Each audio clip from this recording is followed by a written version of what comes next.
Welcome to my channel. My name is Emmy from Emmy Evolving. If this is your first time joining me, thank you for finding me.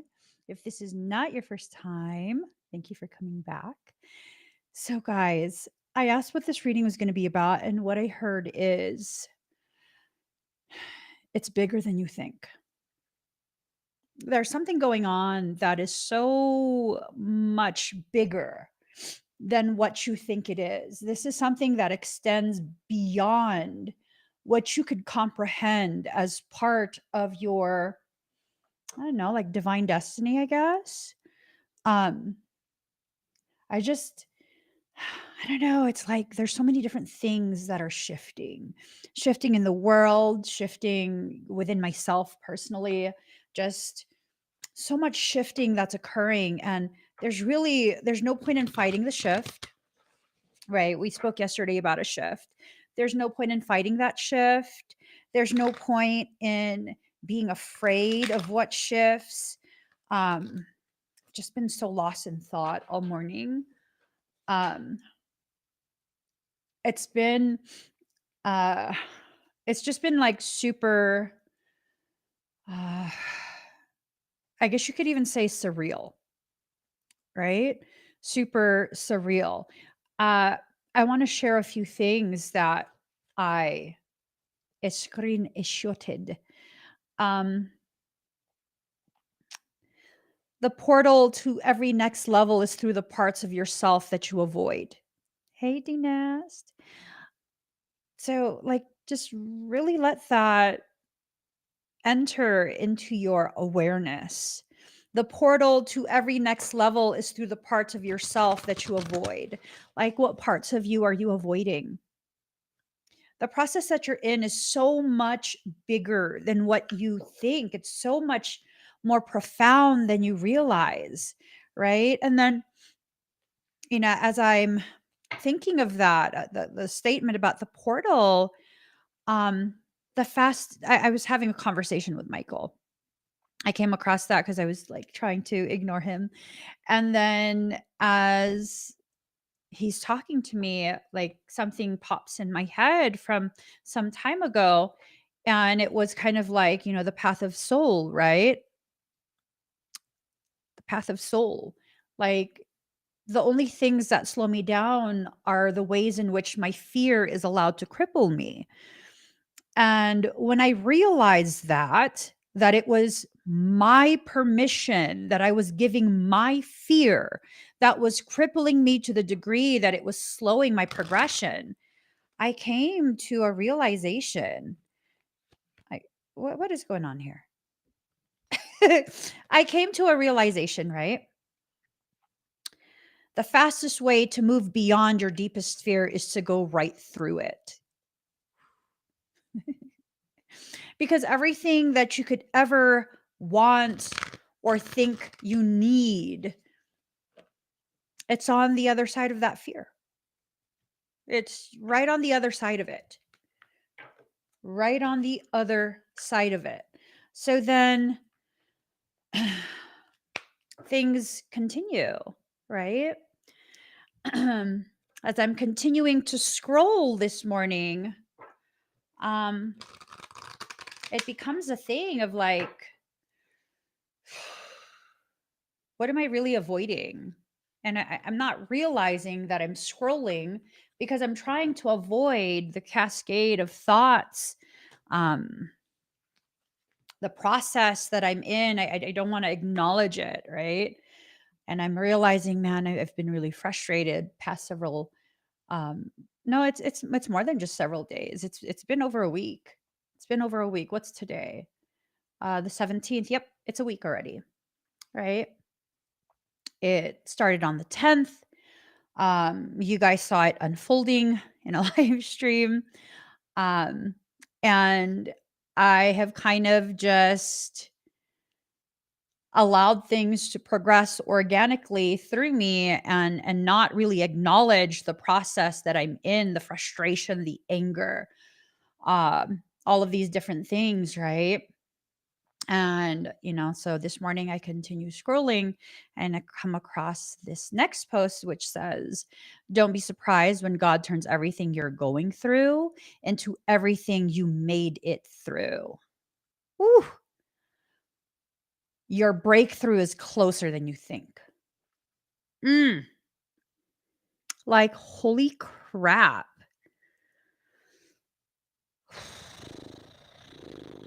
Holy crap.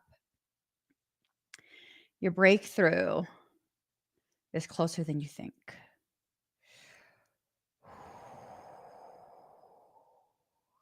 And of course, there's other posts, right? There's other posts that come up and they all carry with them the same theme, the same theme of keep going. You're right there, keep going. And of course, I want to avoid that. I want to avoid the thoughts. I want to avoid certain types of realizations, just, totally in a state of flat out avoidance of the things that I need to process and allow myself to develop a full awareness of.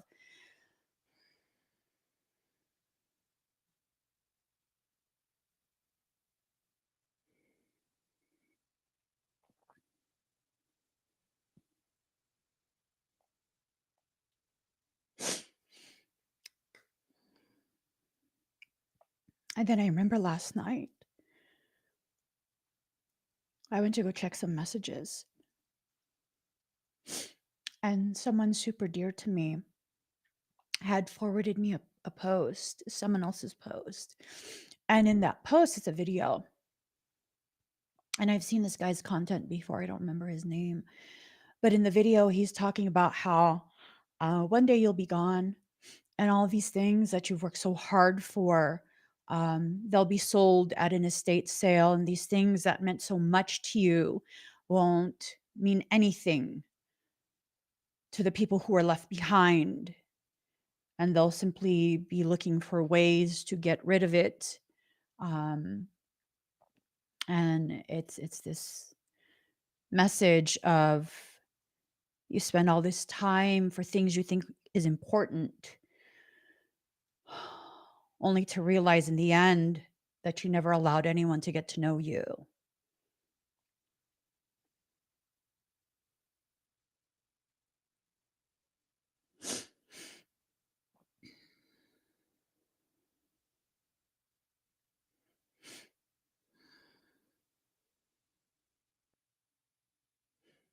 And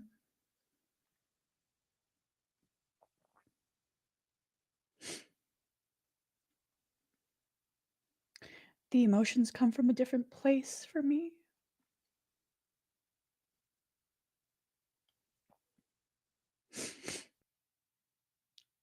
Because in that, something clicked. Something clicked.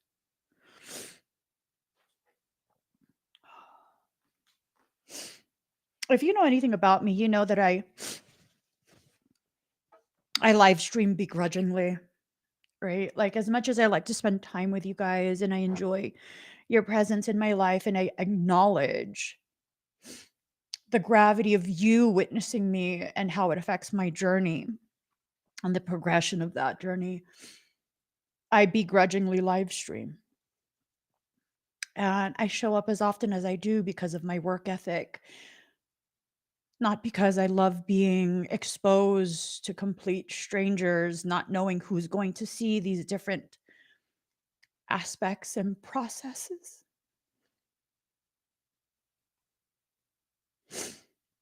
That are often very painful for me. But again, my emotion comes from a different space. And it's 11:11. Seeing that video last night, it was like, "Oh my god, I get it. I get it. I get it." And I understand and agree with showing up as often as I do and being as publicly visible as I allow myself to be. Because one day, I'm gonna be gone. and I'm okay with my mortality. One day I'll be gone. But here's the thing, my entire life is documented. One day my children will have grandchildren. And if they ever wanted to, they can know me as deeply as they want. They could see my life, my process, my truth unfolding in real time.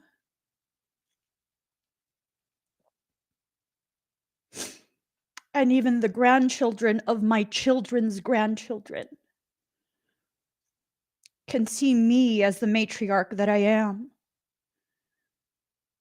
And the process that I went through to learn how to be the greatest expression of a truth that lives inside me.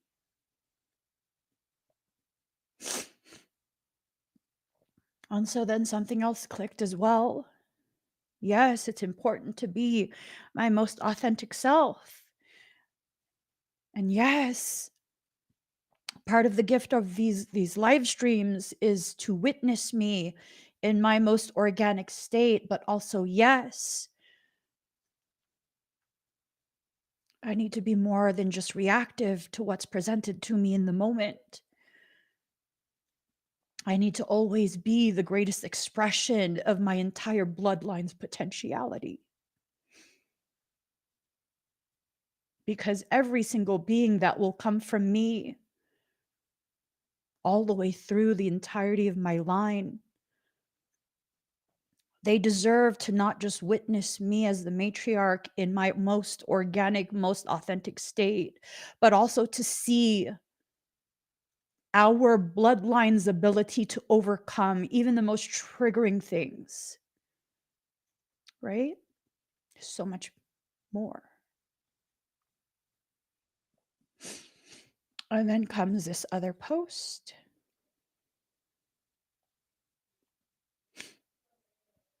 I see the current events and I acknowledge them. I will reserve my opinions and comments to myself, saving my energy for greater focus on change. I need to keep ever so mindful of what I'm here to do. It's so much bigger than I think it is. It's so much bigger than what I know it to be already. And just because I don't know enough yet to fully quantify the true gravity of what I'm doing, it doesn't give me a right to diminish, water down, or be a lesser reflection of the gravity of me.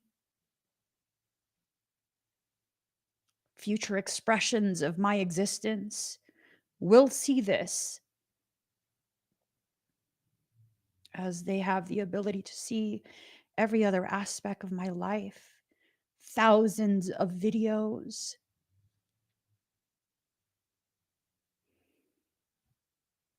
There are thousands of videos that exist already. Thousands of moments of my journey documented. Those cannot be erased anymore. They're out there. They are out there. I take ownership of everything I've ever done, ever said, ever thought, ever felt, ever allowed myself to be witnessed in. I take ownership of all of that, the ugly, the good, all of that.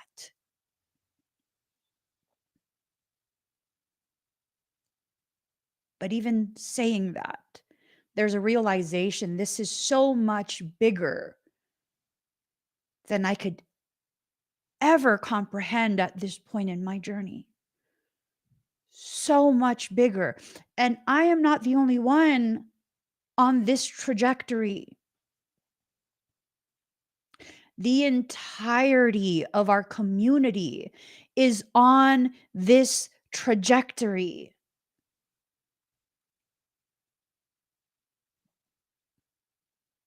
Here's the thing, you guys. Right now, you're viewing me thinking you're simply a viewer. There's nothing important about you. You just stumbled across me. You have never even commented. I beg to differ. I beg to differ. And as much as I don't want to correct you, it is necessary. You are here as a founding member of a new way to exist. We are building a new definition of what community means, of how powerful community is. The only reason it's a new definition is because once upon a time, there was a guy who was born and he gave the people a full on fucking understanding of what community is and how powerful it is. And then they crucified him. And then they bastardized his story. They bastardized his teachings and they buried the truth.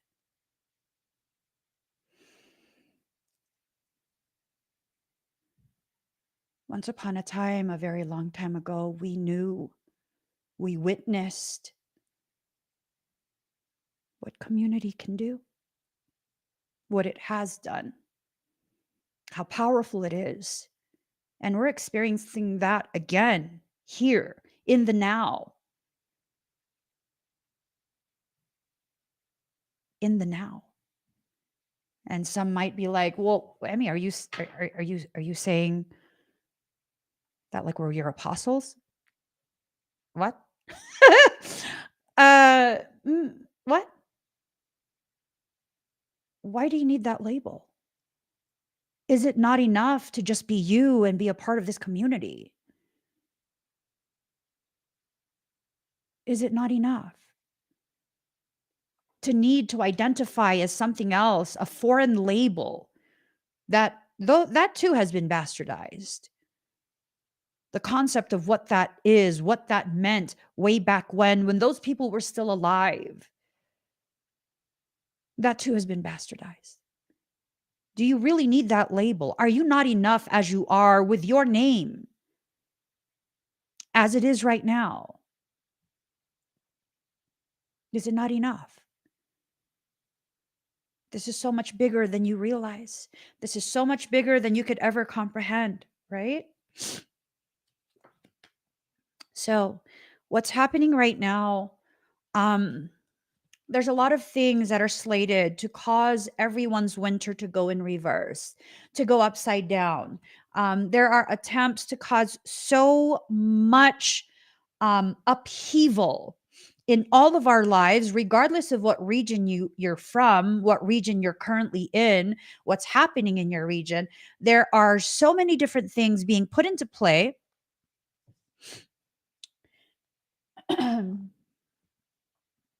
And you might say, well, this is so much more than what one person can handle. This is so much more than our little community can do.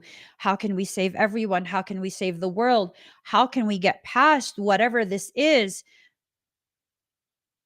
Well, didn't I tell you?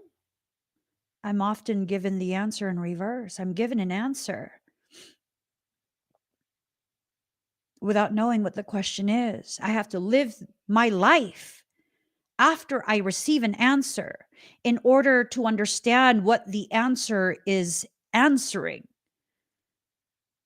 The fastest way to move beyond your deepest fear is to go right through it. We have to go through this to understand what we are capable of, to step into a space of true power, to wear the appropriate hat, a hat that fits, not one that's too small, giving you a headache, and not one that's too large, at risk of falling off. You have to know what your proper place is in your environment, no longer forcing yourself upon those who don't have the capacity to understand or accept the gift that you are, the gift that your presence is, right? There's attempts to create upheaval in your foundation. There are attempts to create upheaval in your foundation. Are you going to allow that? Well, how do we not allow that, Emmy? By stepping into a space of ethos that is conducive to your growth, that is supportive of your progression through this period. You can either shift your mindset so that you can feel much stronger in your space, not to um, dismiss, sugarcoat, or flat out lie to yourself about what's happening. No, this is about full acknowledgement so that you can understand the full gravity of what your life is attempting to gift you, right? If I wasn't in a space of just flat out openness and vulnerability when I watched that video last night, I don't know that I would have been able to shift within my energy before I came live today. I don't know that I would have been able to. I know I'm capable of it, but I don't know that I would have allowed myself to. And being able to see the gift that my online presence is, not just for you guys, but for all the children who will come from my bloodline. Like, wow. Wow. Oh my God. That right there.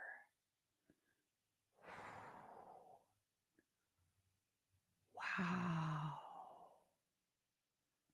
Shifting my mindset intentionally, knowing, recognizing when it's time to choose to exit out of a cycle that I was floundering in for the past week, right? Just floundering. Why? Why? Well, because there are certain things that I had certain expectations for. And it's taking much longer than what I would prefer. You don't always get what you prefer. It's a preference, right? It's just a preference. And just because your expectation is rooted in your preference, a preference that is rooted in a lack of knowing of what the actual process is, it does not mean you're going to get what you want when you want it, right? It just doesn't. So now there's this need for all of us, to really take a step back for a moment so that we can get a better, more broader view of what exactly is happening in our process. All right, are you running late? Or are you taking the appropriate time to really immerse yourself in a process that requires additional time for you to really comprehend the degree that you need to bend with it? I see for many of us, we're very inflexible at this point. For many of us, we are very inflexible at this point. That stiffness, right? The stiffness that we have, stiffness in thought, stiffness in perception, stiffness in your ability to move through your life. Do you know when you're super stiff, there's a higher likelihood of being injured? Because oftentimes, um, stiffness also involves imbalance within your musculature, muscle imbalance, right? I've been having this weird sensation in my sacrum, my sacroiliac joint. That's a pretty important joint. And I'm like, no, I don't want to be injured. And it's messing up my workout routines, but no, I don't want to be injured. And so the past few days has been this thing of, okay, recognition, I'm too dehydrated, which let me chug some of this down because I should have finished this already before I even started. Girlfriend, what are you doing?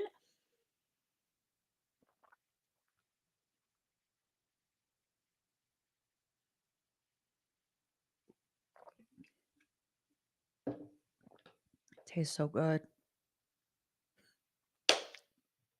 I'm not a good liar. Tastes like shit. It's okay. Helps you to recover. So once I addressed the dehydration, it still felt like it was on the road to injury. What is it? Is my hip tight? Is it my glute? Is my hamstring? Those are usually the issues. Those are usually the issues. And I'm addressing the usual issues. Wouldn't you know? It's not my glute. It's not my hamstring. It's my quadriceps, my hip flexors, the front flexors. That's new. Oh, yeah. It's new because I finally, for the first time in my life, have begun strengthening those specific muscles. A lot of reverse crunches, a lot of leg lifts, weighted leg lifts at that, high knee marching, all kind of crazy ass shit I'm doing at the gym to strengthen my lower abdominal region because it's seen much better days. And it's like, but what, should I not do that anymore? No, you need to stretch. It's becoming so strong.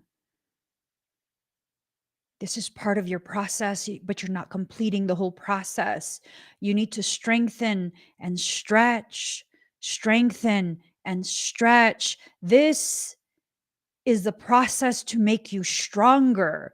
Strengthen and stretch so that none of that toxic buildup stays in the spaces that you're working on. Apply this to your spiritual journey. Strengthen yourself and then stretch. In that stretching, you are releasing all the things that have been built up in your heart, built up in your liver. You know, so many people have liver issues. Why? Liver governs the emotion of anger. You know how many people have gallbladder issues and then they get their gallbladder removed and they're like, I still have the phantom pains. Oh my God, I don't understand. The gallbladder's not there anymore. Yeah, but gallbladder governs the emotion of resentment. Did you address what was wrong? No? Okay, that's why you're still feeling it. That's why. That's why. You never let yourself be mad. And then you wonder, why is my liver hurting? Your body is telling you the emotions need to be released. They need to be allowed to be softened, to dissolve, to be released. All of this stuff going on within us. And for many of us, we don't want to actually truly see what it is, what it means. It's just, one of those things. We have to. We have to if we want to get through in the healthiest way possible. We cannot allow ourselves to continue to be a reflection of our most distorted parts, a reflection of the parts of us that's most afraid of who we are becoming. Do you know who you're becoming? I realized, I think it was yesterday or maybe it was this morning. Um, I think I might be a little bit, I don't know if it's afraid, concerned, or just unsure. I'm not sure. Afraid, concerned, or just unsure of who I'm becoming.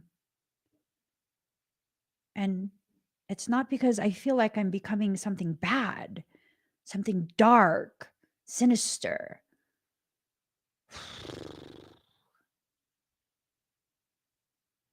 It's because I don't know the process that I'm in. It feels powerful. It feels so powerful.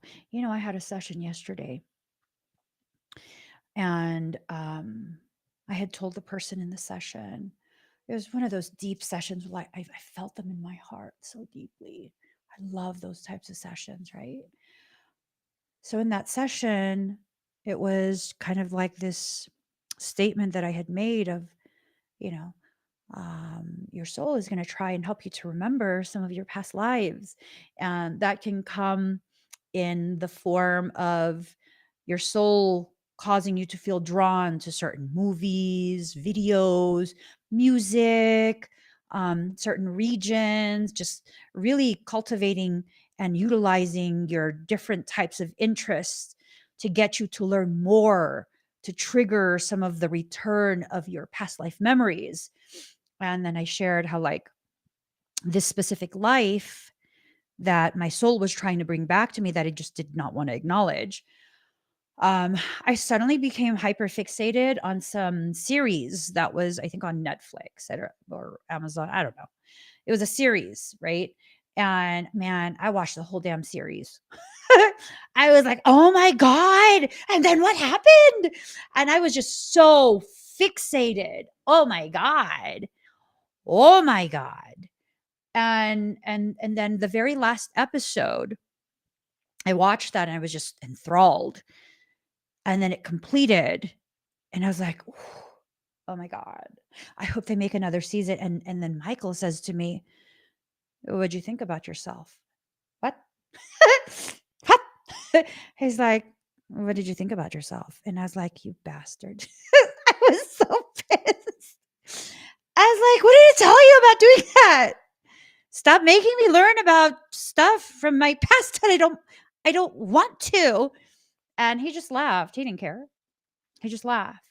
And so that was, kind of like the end of the session. That was the last few parts of the conversation. And then immediately after the session, I needed to work on a few other things. So I go into um, the office, and the things that I needed to work on involve painting and artistic stuff. So sometimes I like to have documentary type videos just playing. Um, I love to just kind of learn more in the background. And for some reason, this specific video was suggested. It was the top one, and I was like, and it happened to be about the life that I just mentioned. I watched this whole series, right? That life has been very, very difficult for me to integrate. Um, it, yeah. And then so I watched this video as I'm starting to finish my paintings, and I'm like, wait, what? What? What? What? Oh my God.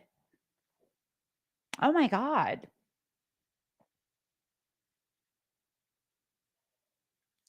They're basically describing me in this life.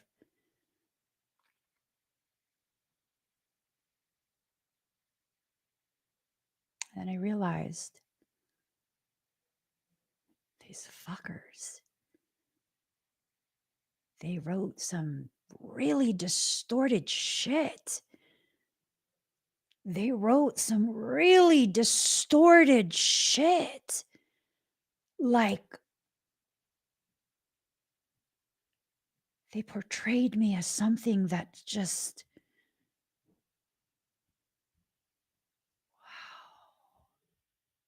wow.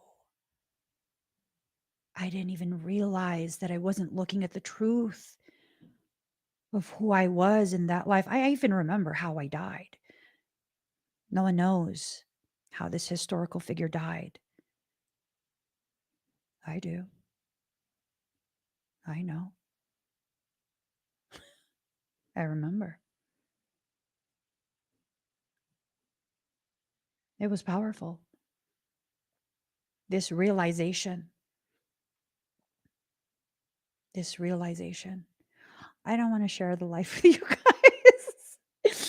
I'm not quite there yet. Uh, I'm not quite there yet. Mhm. um, and now, like, I understand why certain types of information draws me in the way that it does, certain quotes that I've seen online. Like, for example, um, let me find this.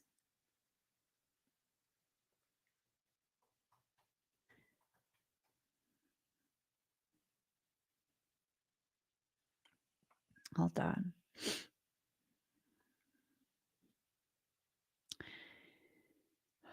Oh, wait, what? Hold on.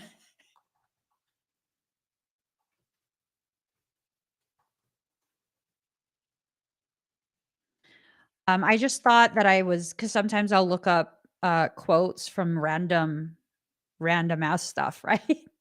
And then I'll go down the quote rabbit hole and just hours and hours of random ass people's quotes, and I will just be hyper fixated. And this one totally just like it drew me in, and I was like, damn, that must be my most wickedest part, being drawn to this. And it says, I am the punishment of God. If you had not.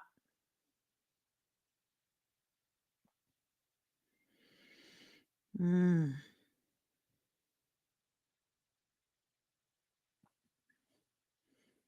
Michael says, read it in the way that it's meant to be read. I am the punishment of God. If you had not committed great sins, God would not have sent a punishment like me upon you.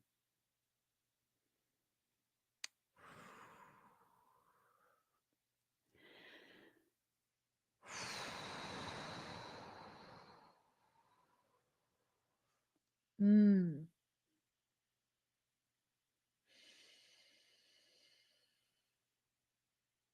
Mm.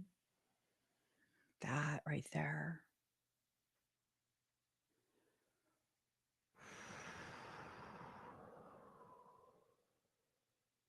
Like, wow. That right there.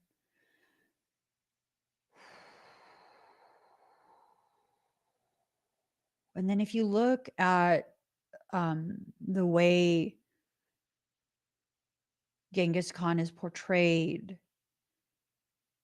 like Genghis Khan was portrayed in a very specific way, right? That he's referred to as the greatest warlord that ever existed, surpassing even the achievements of Alexander the Great. And maybe, the Europeans were just like upset that a non European took that title, right? I'm just like, I mean, history is written by those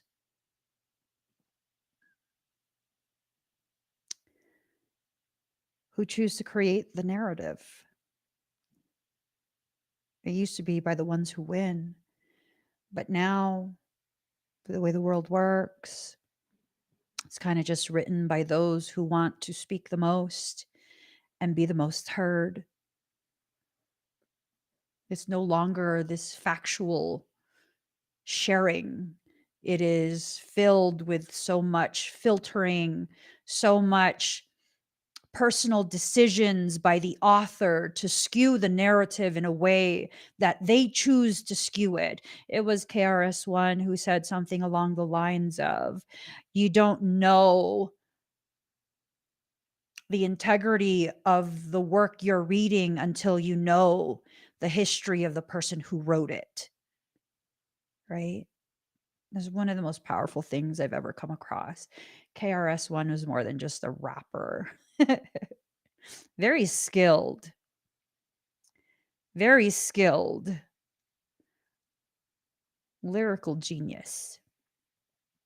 But the profoundness, the gravity of his ability to see through KRS-One, see through the veils created by societal programs, phenomenal, phenomenal. You have no idea what it is you're participating in until you take a step back and allow yourself to really truly see what you have allowed in your life, what you have allowed to distort your perceptions. This is bigger than you think.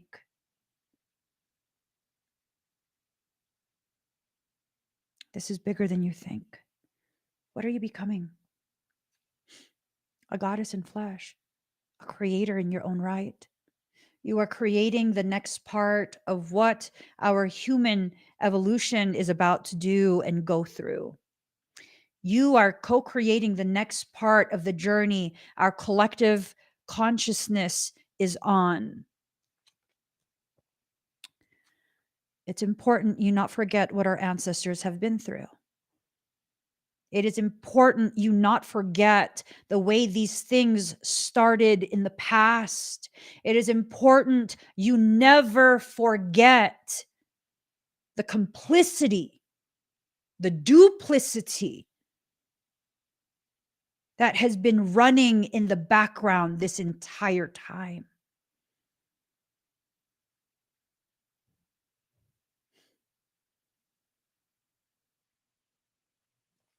There's an attempt to remove us from our sacred space.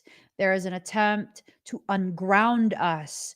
There is an attempt to do so much that is in violation of sovereign laws, sovereign rules. These are celestial edicts from Creator itself. I will not consent to a consciousness coup d'etat. I will not consent to that. And I will not, absolutely not consent to any type of crucifixion of me just because I have the what? The audacity to be truthful and bold in my communications, in my sharing of my thoughts, my perceptions. I will not quietly accept a yoke being placed on my shoulders, a shackle around my neck, and a gag in my mouth. I will fight back. I will not accept that. No. And it's important for you guys to hear this because you shouldn't just accept that either. A lot of things are going to be shifting. They already started, it's already happening. The shifting is already occurring. You don't want to be behind the crest of the wave. You don't want to be too far forward in front of the crest of that wave. You see, if you're too far behind, you don't move with the wave. If you're too far forward, you get eventually crushed by that wave. When you ride high at the top where you belong, not where I belong, where we belong, you can see clearly the path being cleared before you. There's a pathway being cleared, and I will not step gingerly into the future.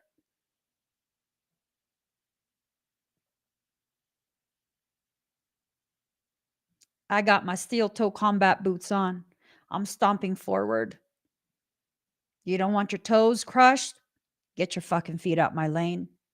Don't try and trip me up, because only thing that's going to happen, you're going to get a big ass foot stomping on your foot. I will no longer stop. I will no longer slow down. I will no longer avert just to what?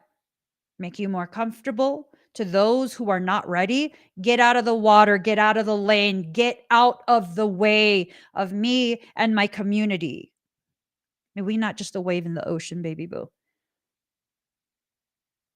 We're a whole fucking tsunami. You know what happens before a tsunami hits? There's a tectonic shifting that occurs. This tectonic shifting has already occurred within us. The reverberations of the shift is being felt by everyone to varying degrees of intensity, but felt by everyone. We are rising from the deep. The oceans are pulling back. They thought we were withdrawing. They thought we had been beaten. No, honey. No fucking way. We are doing what we are designed to do. Pull back, rise up, and become the tsunami we were meant to be, cleansing the entire land of all the ugliness and the lies. You know what happens after a tsunami devastates a land? It's in that devastation that the people have no choice but to come together. So, again, let me read one of the messages. Given answers before I know the question, right?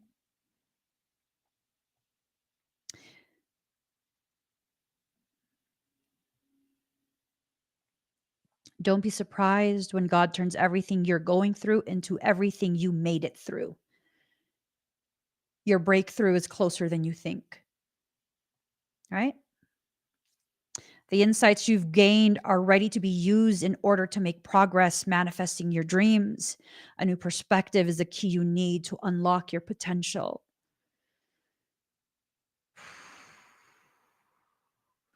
Another one.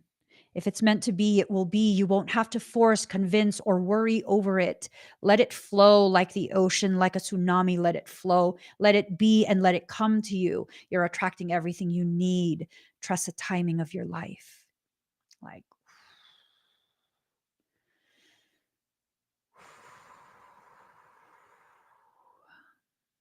hi, Naeem.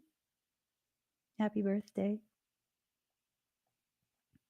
Trust the timing of your life. And just as the ocean pulls away to prepare for this huge crescendo of unstoppable flow, we are pulling back.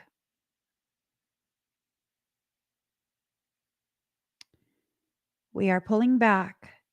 Many of us have already entered into an incubatory period where we are allowing ourselves to percolate just a little bit, right? And as you're doing this incubation period, rejuvenating your energies, redefining the words and concepts that you once allowed to tell you who you are, to dictate things to you. The path is being cleared. It's absolutely being cleared for you. Salvation in reverse. Powerful. Salvation in reverse. You know what this means? Some people would be like, oh my gosh, that's not good. Emmy, what do you mean? That's not good. Salvation in reverse. That means we're not going to be saved. No, honey. That's not what that means. That means you won't need to be saved. There is nothing to save you from. You are not condemned. You are not forsaken. You are still numbered among creation. You are still on God's ledger board. All of us are. Literally, all of us are. I hate to break it to people who want to feel like they're the chosen. Everyone is chosen.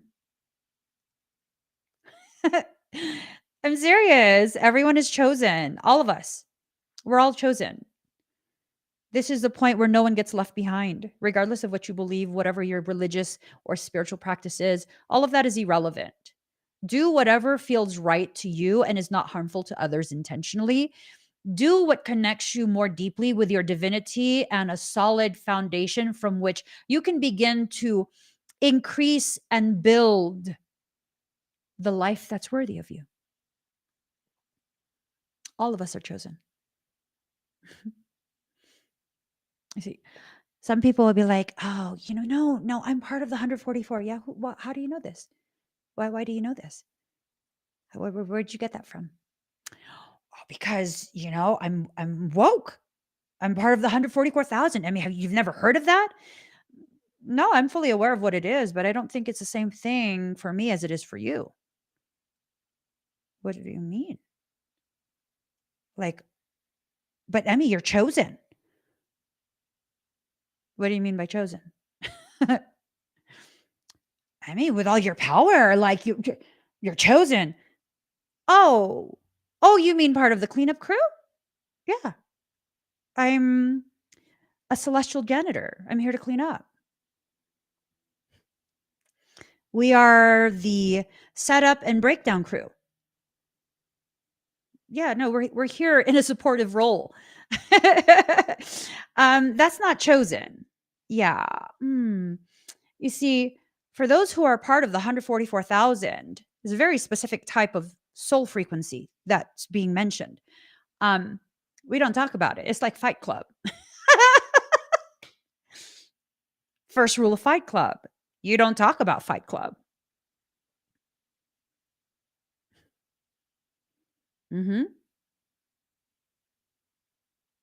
So, what are the chosen supposed to do? Like the chosen, the 144,000 chosen.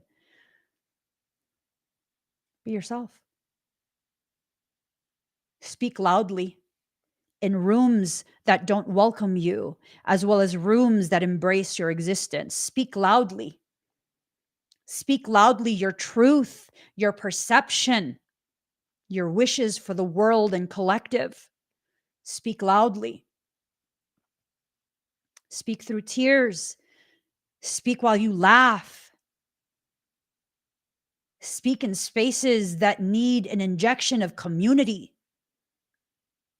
That 144,000. They are tasked to exist as an externalized mirror of your internalized potentiality. And the more you witness them, the more you choose to override your fear and step into your purpose.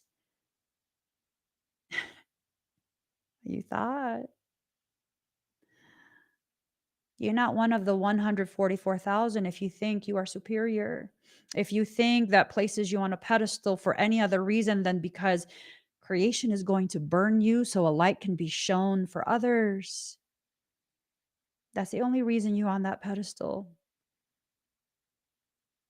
So you can better function in the role you're designed to fulfill. Y'all have heard me talking about this before. It's not me playing humble. A lot of people like to try and play humble so that they can get more views and more this and more that. They like to manufacture their authenticity. No, not here. I genuinely believe everything that I say. My proper place is shoulder to shoulder with my community and to serve as a shield for any who choose to follow behind. And if I am tasked to walk in front, that is to ensure that the pathway is safe for the rest. That is to ensure that I can tamp down all of the overgrowth so that it is an easier path for those who come behind me. Always in a space of service. Always knowing my proper place. And if I'm to lead, it is because I've been chosen by people as a guide, not because I am superior, not because I'm chosen above you, but because guess what? I've been through this shit so many fucking times. And I'm kind of just over it, meaning I've lost my fear, meaning I'm better able to make decisions and assist in guiding with no emotional distortions affecting it. We are all chosen.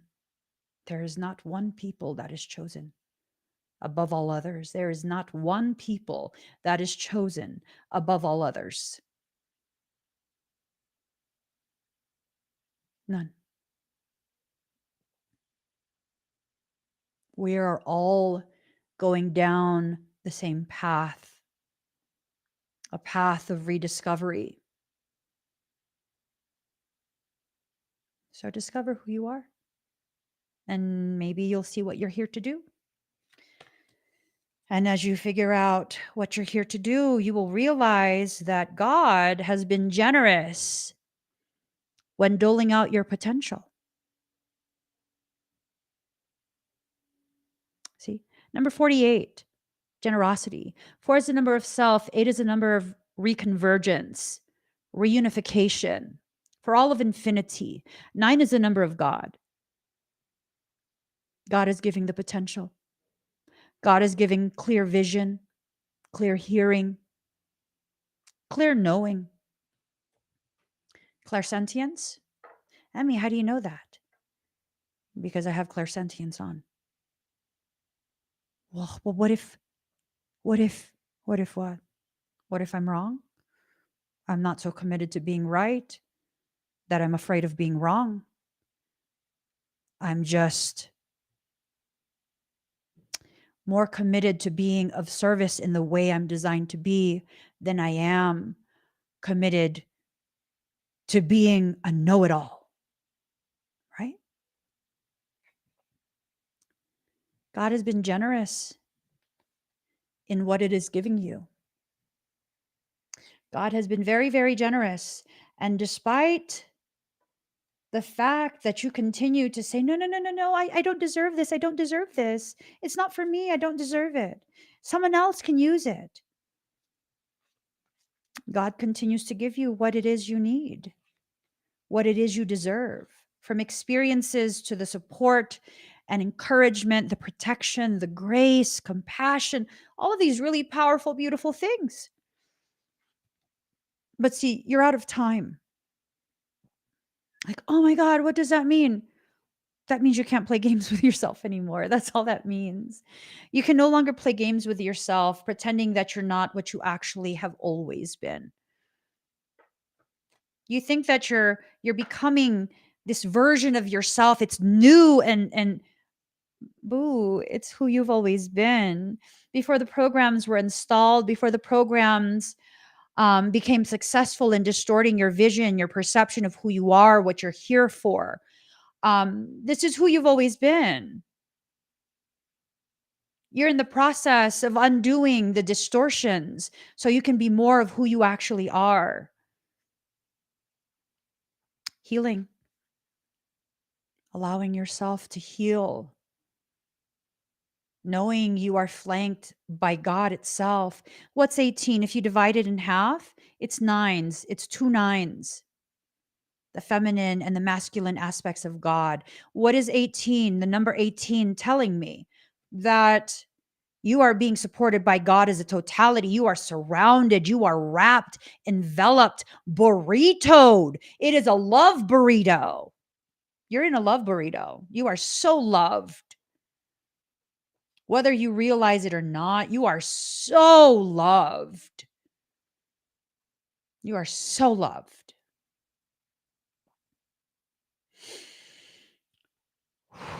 Do you guys want to feel how loved you are? Do you want to feel how loved you are? Because sometimes it's hard for us to believe because life has been so difficult, so challenging, so uncomfortable. Basically, life has been what it's designed to be, challenge you, make you uncomfortable, right? You want to feel how loved you are? Go ahead and put hashtag feel love. Feel love.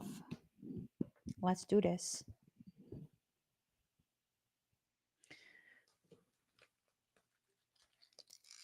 Hashtag feel love. There's this song that I've just really been grooving on.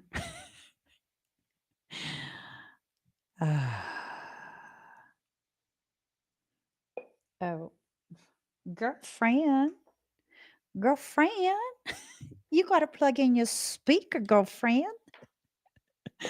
Sometimes I talk to myself like that because I mean, life has to be fun too, you know. All right. Breathe very deep and very slow.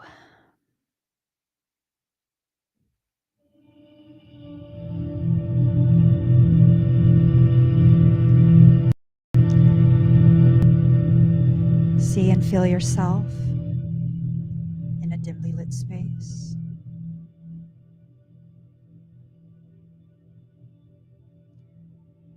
space that, although very dim, feels very safe, feels full of love.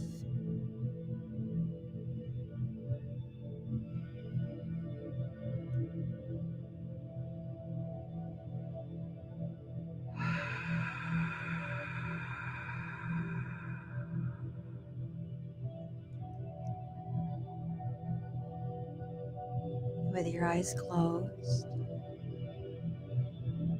allow yourself to feel the weightlessness as though you are in warm water.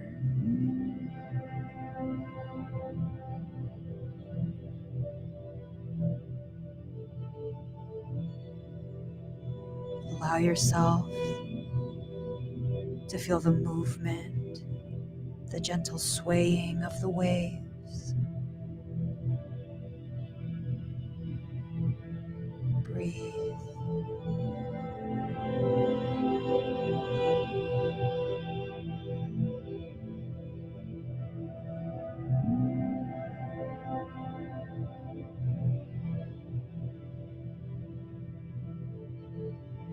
Allow the emotions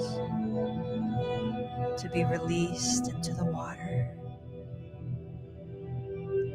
Feel the way the space full of water feels like it is hugging you.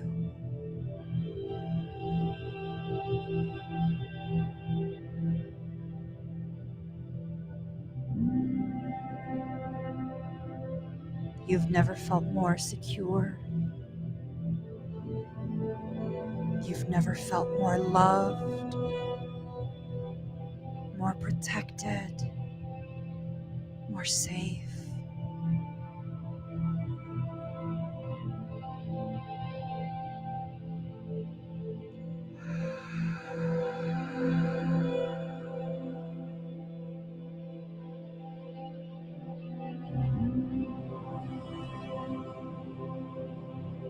Allow yourself to feel it. Allow yourself to know.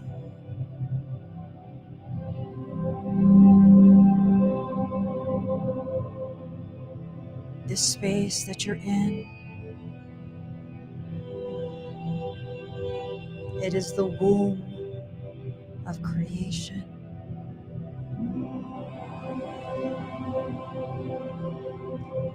Just as your physical body was formed in the physical womb of your mother,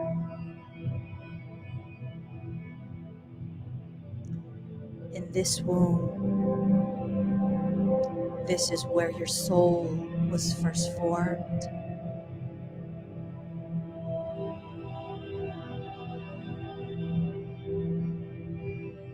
Feel the love, the care, the intention that went into creating you.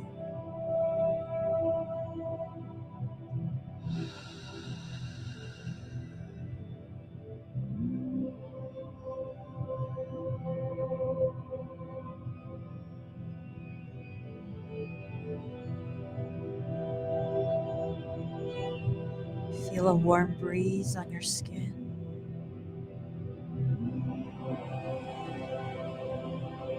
That is the breath of God breathing you into existence.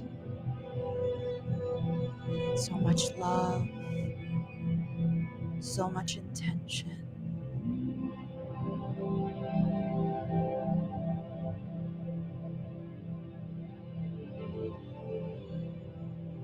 Feel the activation of your kundalini in your spine, tingling as it slowly rises. That sensation is God waking your body up, gifting you the experience of physical form.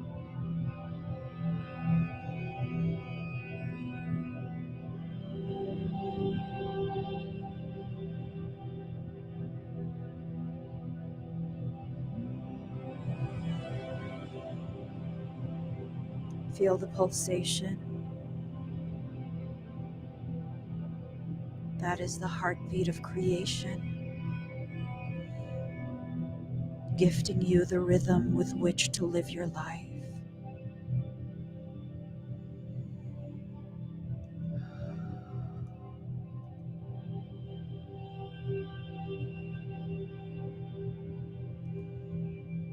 Breathe. Breathe and feel.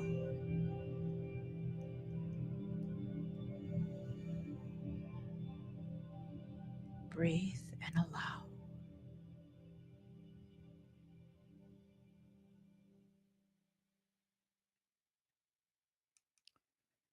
Take a moment.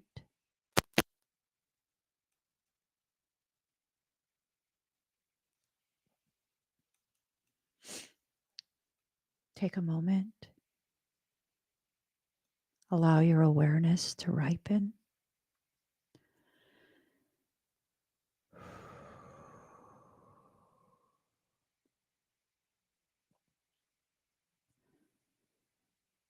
Really, truly allow your awareness of how intentional your existence is, how wanted you've been this entire time, how much effort, how much focus went into the creation of you.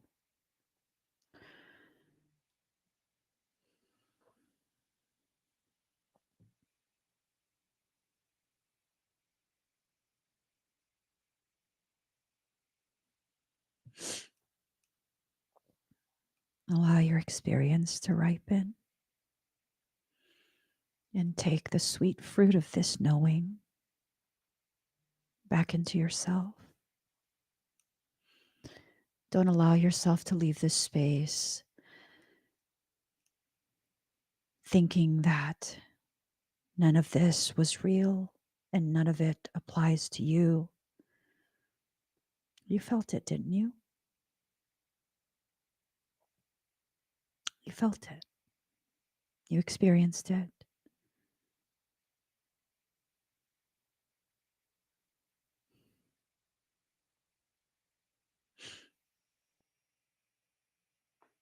Now, do you understand how loved you are? How necessary your existence is? It's almost like this sense of each one of us, each soul was conceived from a space of a mother who did not know that she could create and sustain that creation, birth a living thing.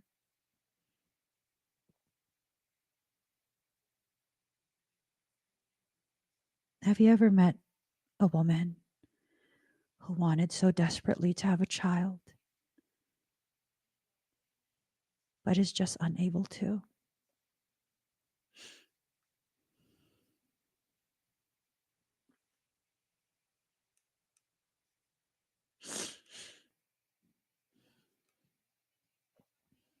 The way her heart breaks out of longing for this living thing to be allowed to come to fruition just so she could hold the baby, just so she could watch the baby grow.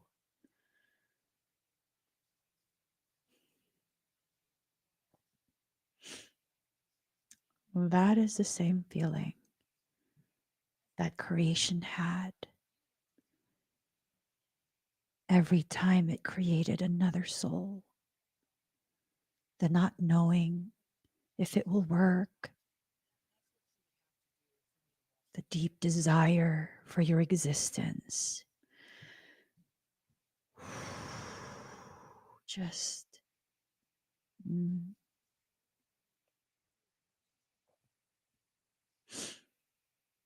I hope you know how loved you are. I hope you know there is nothing in this life that you need liberation from. You are in full control.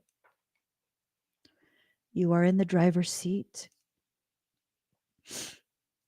And there is no new beginning that needs to occur before you first end the toxic cycles, painful circumstance that you have merely tolerated this entire time because you think that's all you deserve. You think that's all life is. You think that what? Goodness is only appropriate for other people. This is so much bigger than you think. What you choose to believe, you infuse into the potentiality of your children and their children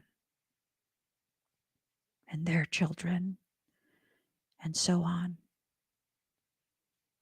So, what do you need to do? Step on up and be exactly who you are designed to be. 1212, 111, 2266 at 1212.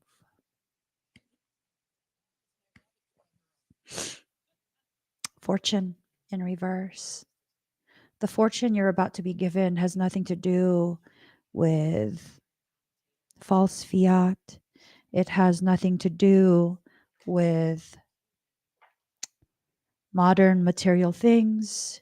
It is a type of wealth that is hard to wrap a mind around.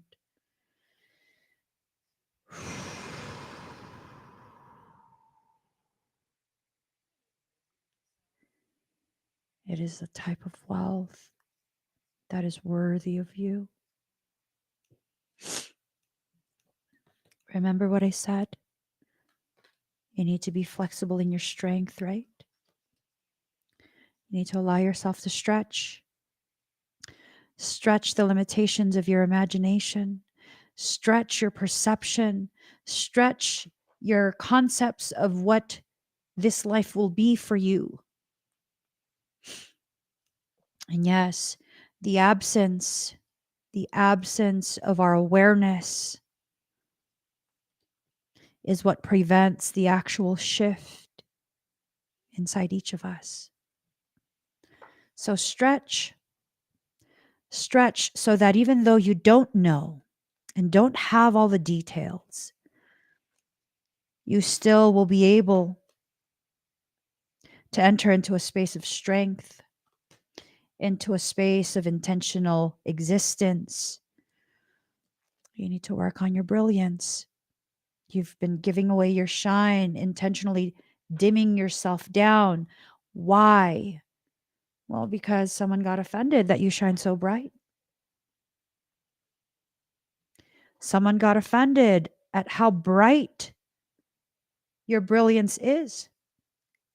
They looked directly at you and saw the truth of who you are, and it blinded them because you're so bright. And they had the bombastic audacity to be offended that they looked at you wanting to see the reality of you, and you let them see it for the first time in your life.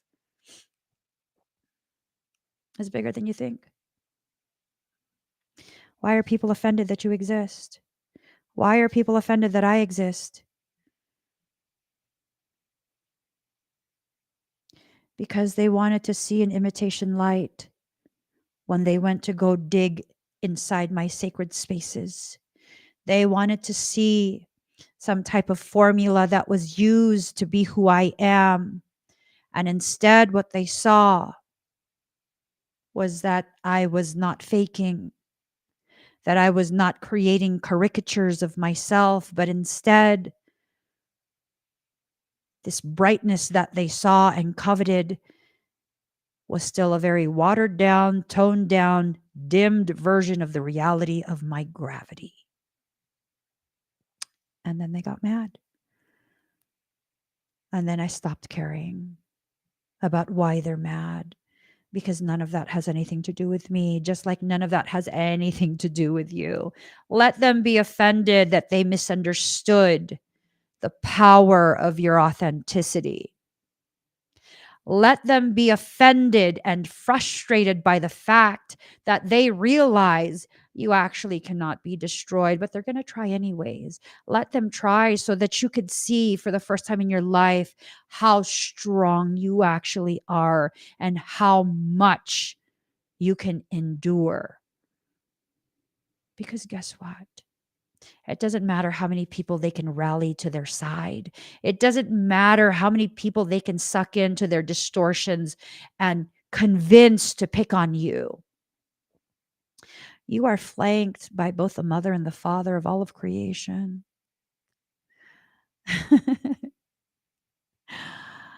Oh my. It's not just the papa. The mama is much more fierce than the dada. I remember when our oldest was still the only child and he was like a toddler. Oh my gosh. My husband will not let anyone mess with him. And y'all think that's bad? Shit. Wait till the mama bear come out. She see you messing with her bear cub, she'll lay hands on you. The papa bear will just growl. The mama bear? Shit. She'll lay hands on your ass. No, no. Hell no. Hell no.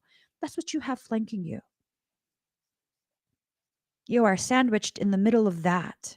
It's a love sandwich. It is a burrito.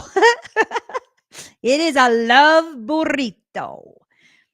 There's nothing you need to alchemically change. Nothing.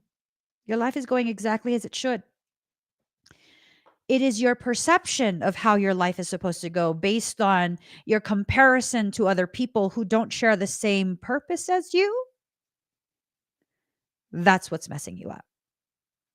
It's not that you're taking too long. It's not that you're behind.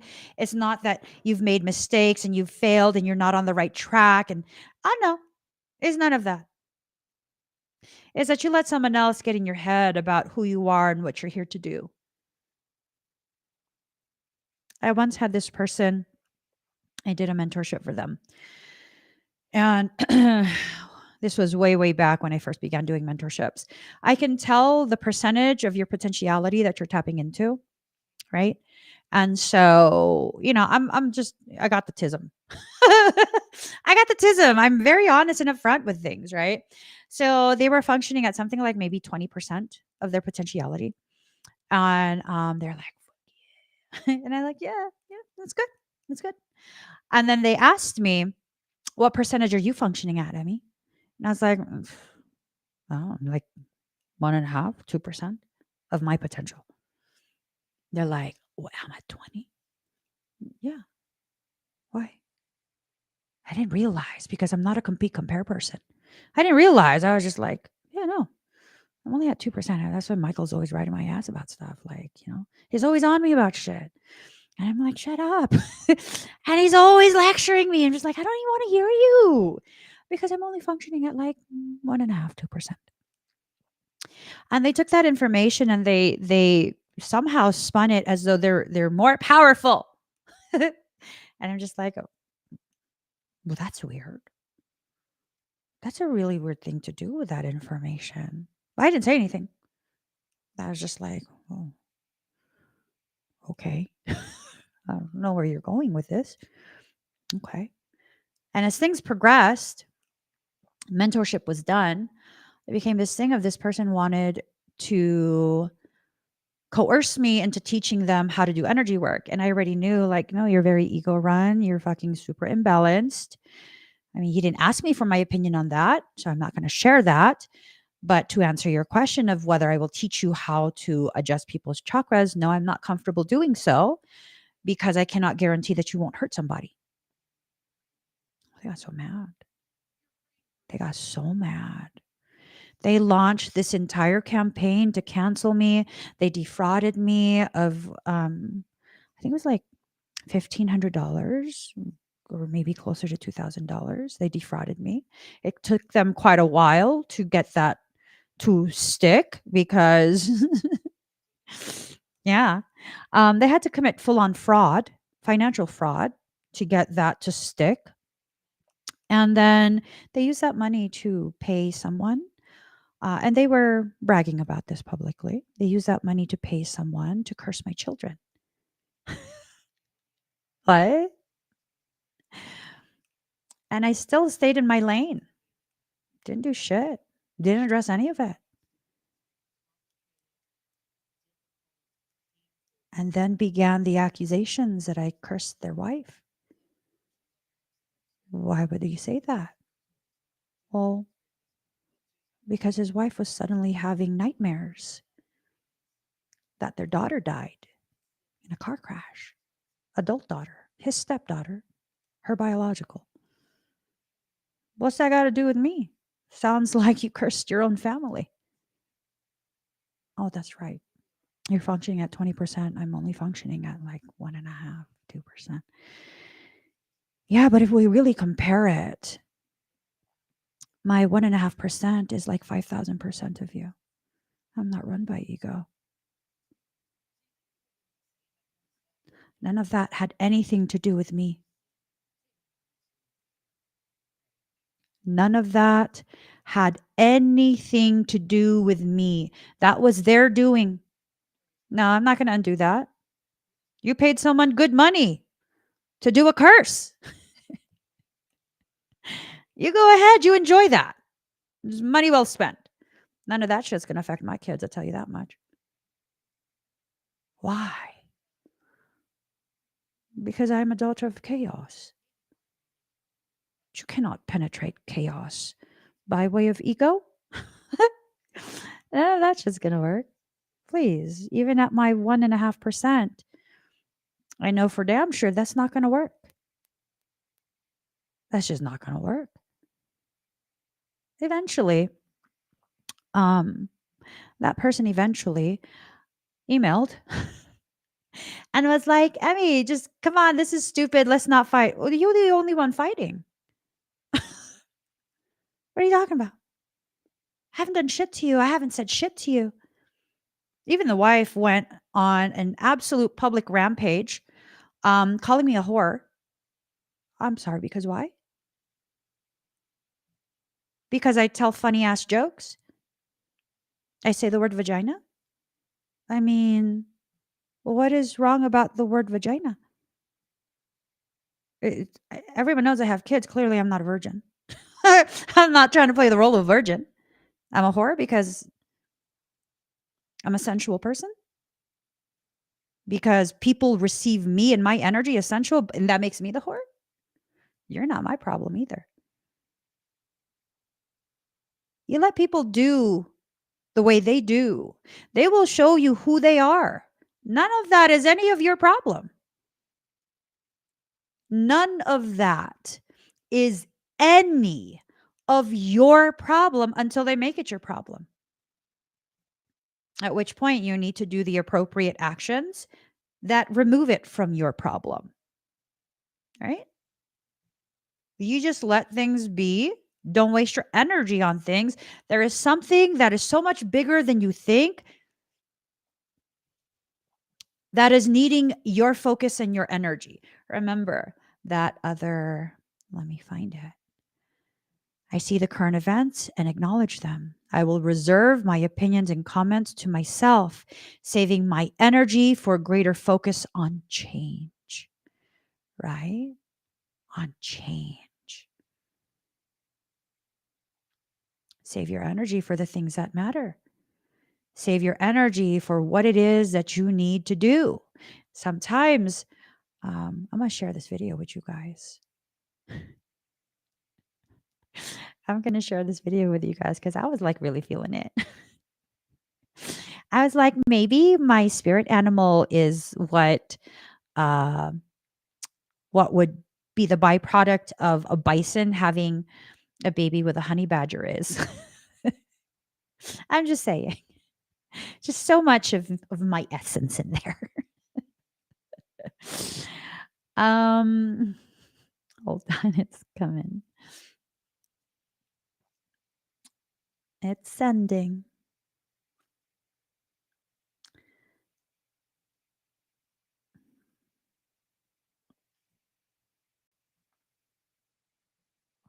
It's almost there.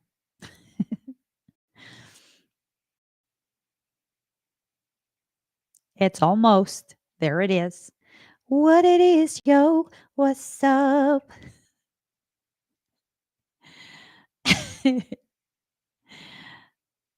Hold on.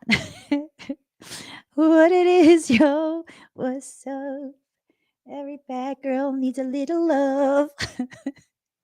So let's see. Here. Okay. Here.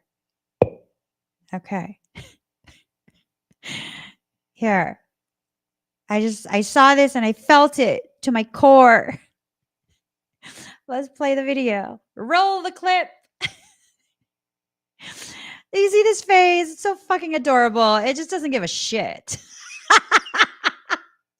I just immediately, when I saw this face, I was like, oh my God, me in animal form. Look, all the fucking barbs people throw at me. I don't give a fuck.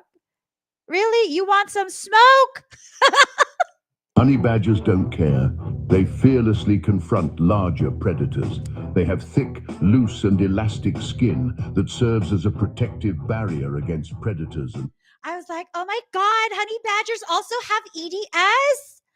My Ehlers Danlos makes my skin super loose. I was like, shit, I'm totally a honey badger. Snake bites. When threatened, they can inflate their bodies, making it harder for predators to grip them. They can withstand almost all snake venom. They take the bite, kill the snake, pass out, wake up, eat the snake, and continue with their life. Their strong jaws can crush bones and tough hides. They are skilled diggers, using sharp claws for hunting, and they also dig for water in arid regions. They exhibit problem-solving abilities and complex behaviors. Even his cocky walking, he knows, is him. There's one more thing. Honey badgers have a reversible anal pouch. When threatened, they push this pouch out of their anus. Wait, my ass don't stink though. That's the only thing I don't relate. I don't relate. There's no biofilm to make my ass stink. I do not relate. Everything else though, you think you're gonna bite me and inject venom? Bitch, I'm gonna take a nap and then I'm gonna fuck you up. You know what I'm saying? Oh, I was just like, this is it. This is it. Pair that with a bison. That's me.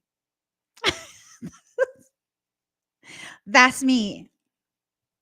You know what I'm saying? People are like, oh my God, you're so small. You're so cute.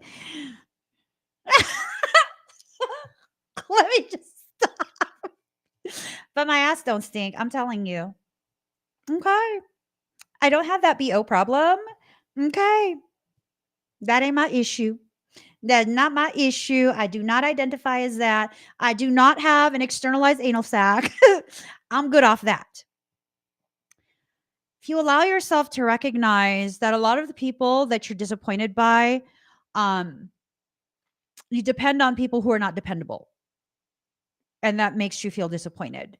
You need to begin seeking out the people who are dependable. You need to also begin seeking out seeking out the knowledge, the awareness of how much you can be supportive of yourself. For many of us, we use so much of our energy and effort to support other people in hopes that they will support us in the same way. How about support yourself? Like, cut out the middleman, support yourself. Apply all of that effort that you put into helping someone else's dreams come true, apply it into making your dreams come true. Apply that effort there, and you won't be disappointed. I'm not saying don't ever help people. I'm saying understand your reasoning for helping someone. If your reasoning is because you feel like once you've helped someone, they're now obligated to also help you in that same way when you need it, you're going to disappoint yourself. You're going to very much disappoint yourself. You know, the 3 people who are the closest to me, there'll be times where I will offer things just because that's how I am. That's how I love. It's not me prepaying or, creating some type of skewed balance where now they're dependent, or it's not any of that. That's how I love people. So excuse me, the times where I've done that, or the times where I've tried to do that, these 3 who are the closest to me are like, "No, thank you. You don't gotta do that. What are you doing? What are you doing? You don't gotta do all of that. That's like that we're not your friend because of that." And I'm like, "Oh my fucking god. Am I doing old cycles again? Yeah, ho, you're doing old cycles again." Like, "Oh, stop. You're doing old cycles again." Right? I mean, they're not saying that. I'm realizing that. That's me addressing myself. "You're doing old cycles again. Knock it off." Right? The people who are so absolutely willing to consistently take you up on over generosity, being overly generous, don't expect them to return that favor when you need it the most. That's not how they roll. Now, once in a while, if there's like an extreme need, yeah, these people that I love the most, they'll be like, okay, thank you. And be genuine in that, right? They'll be very genuine in that, like recognizing I don't have to offer this and appreciating that I did. Rarely do they take me up on those type of things, right? Rarely. Case in point, one of the people that I work closely with because of all the podcast stuff, Ocean. I know she ain't here right now, so I'm gonna talk a little shit. I know she ain't. You guys can bust me out. I don't care. I don't care if she knows. She won't even let me take her out to lunch like this. She won't.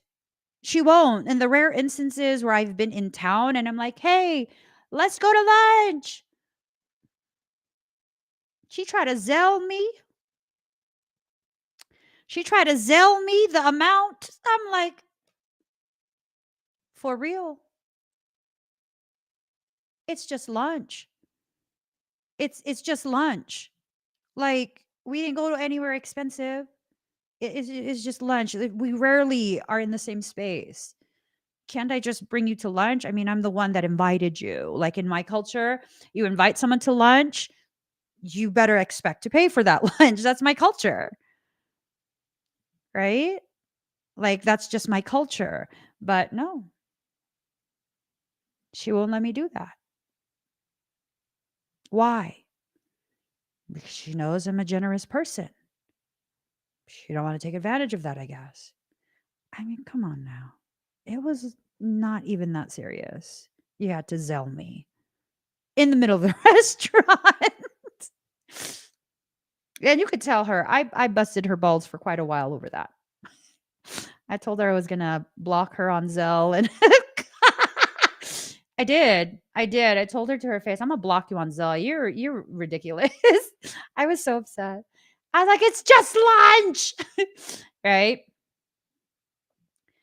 A lot of people, I would I would bet that most who have zero problems consistently receiving from you, like consistently receiving from you, um, they're not going to be the ones that you can rely on when you need someone the most, right? To where they're so comfortable receiving from you that they have no problem asking from you. Like, uh-uh. That's a transactional dynamic that's been created, and it's a one-way transaction. There's it's not reciprocal. So you have to be aware when you have those types of connections.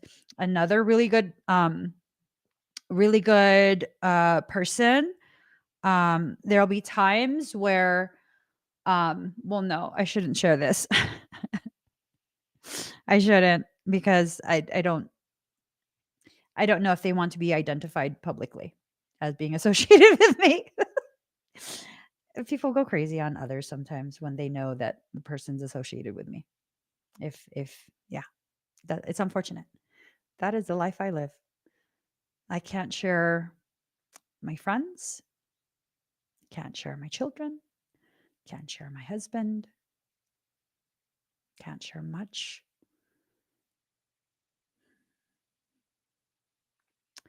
That is definitely a hefty price to pay just to be able to serve the purpose I'm created for.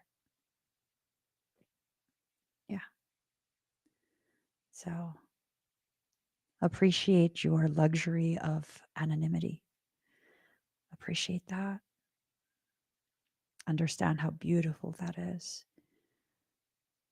How wonderful it is to be able to post pictures of your children having fun, family pictures, sharing family trips. It is what it is. It is what it is. Consistency. These are people who are consistent about being inconsistent in your life. No matter how much you give, they're not going to become dependable. And their consistency is already set to what it is, right? And what is that? That they will always be too busy when you need them the most. That it will always be too inconvenient when you need them the most. Those are not people you need to keep giving to. Those are not people you need to keep giving to. Ready but waiting in reverse. For me, the message here is that soul is wanting you to take action now. Your soul is wanting you to apply the concepts that you've learned and begin pushing forward. You need to push forward because where you're at right now does not have balance. There's no balance in it. And so soul is asking you to rebalance everything. People's place in your life, whether they need to continue to be part of your life, or maybe it's time, like your time together is done, or maybe people you've kept out on the outer fringes are needing to be brought in. It could mean something different for each of us. This is a general reading. So really, you have to use your discernment as to the exact specifics of what that message means. You need to continue to work on your fortitude. You need to continue to work on your fortitude. Recognize how strong you are, how formidable you are and have always been. Letting people walk all over you does not make you weak. It makes you someone who is unbalanced within their life. And that could be corrected. That can be rebalanced. It's not a fatal flaw. It's not a permanent circumstance. Just like a life circumstance can cause you to become a much more bitter and angry person than your normal self, that same life circumstance can be used as a fuel to make you soften even more to what your life is teaching you, to the ways in which your life is expanding your awareness of yourself. It can be something that creates an even more beautiful expression of who you are and how you are. Just, it is what it is. And what is it? What you turn it into is what it is. Right? When you have that mindset of it is what it is, what you give permission for, even latent permission, is what it will become. And what it becomes is what you chose. Always remember your power over your journey and yourself. Always, always, always remember that. Okay? Final card. I'm not sure what deck to pull from. Okay. I'm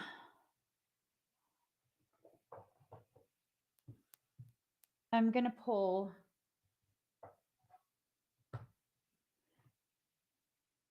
from 3 decks. What I want you to do without seeing, see, Village Baby, you got to stop reading my mind. This guy, this guy right here. Copy him, guys. Okay.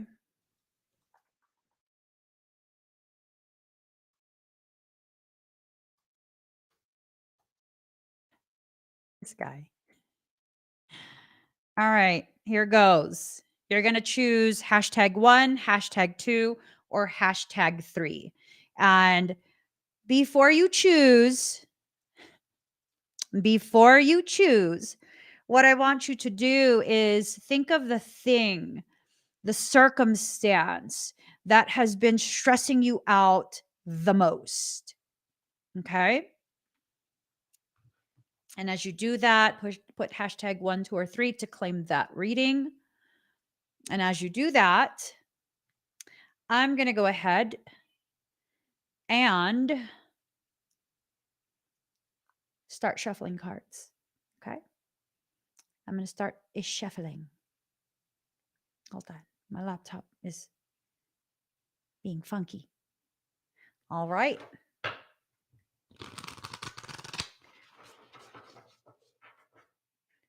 All right. Okay. This is 1. Oops.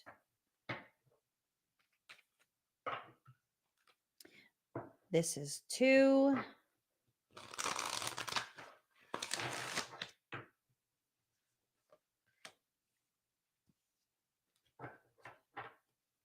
Okay.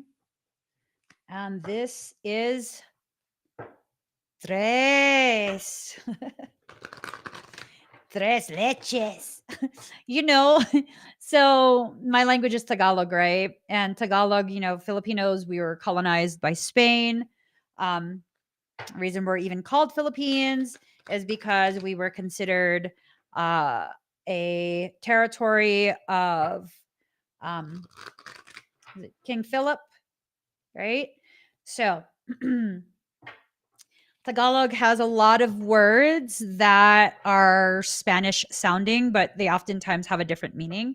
So leche in leche in Spanish is milk, right?